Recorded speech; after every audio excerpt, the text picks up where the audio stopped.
మీరు ఏదైతే బంగారం పాత బంగారం ఇస్తారో దాన్ని కొత్త కాయిన్లో కూడా తీసుకోవచ్చు అనమాట.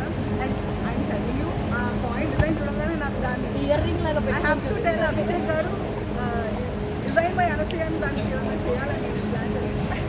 సో అండ్ ఇంకొకటి యావత్ భారత ప్రపంచం అంతా కూడా వెళ్తుంది పుష్ప దీనికి నా అలా కాదు, మొత్తం అన్ని కలిపితేనే అనసూయ భరద్వాజ్ అనమాట. సో అలాగే సో పుష్ప 2 గురించి ఏంటి అప్డేట్, అందులో అసలు ఆ గెటప్ కానీ అందులో చాలా మెస్పరైజ్ చేశారు, దాని గురించి ఏదైనా అప్డేట్?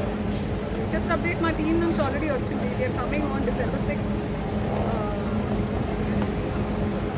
ఇలాగే నేను కూడా చాలా ఎక్సైట్మెంట్ చేస్తున్నాను.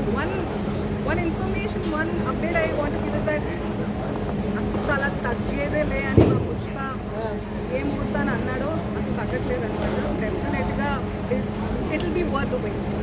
ఇంకా upcoming there are some stories I'm listening to. I'm back to television. So పుట్టింటికి వచ్చిన ఫీలింగ్ వస్తుంది కొంచెం నాకు. So will be watching me soon on Starma. And I'm listening to few stories and there are few films that are yet to be releasing. ఎందుకు time తీసుకుంటున్నారు, but లేట్గా వచ్చిన లేటెస్ట్గా ఉంటాయని యాక్సెప్ట్ చేస్తారని అనుకుంటున్నాను. యాక్చువల్లీ అనసూయ ప్రూవ్ దట్ లేట్కి వస్తున్నా లేటెస్ట్కి వస్తానని చెప్పేసి చాలా ఎంట్రీ కూడా లేట్ అంటే నేను అనలేదు, బట్ ఈవిడ చెప్పిన సెంటెన్స్ మాత్రం కరెక్ట్, లేట్కి వచ్చినా లేటెస్ట్గా వస్తారు. And all the very best. Thank you so much. Thank you so much.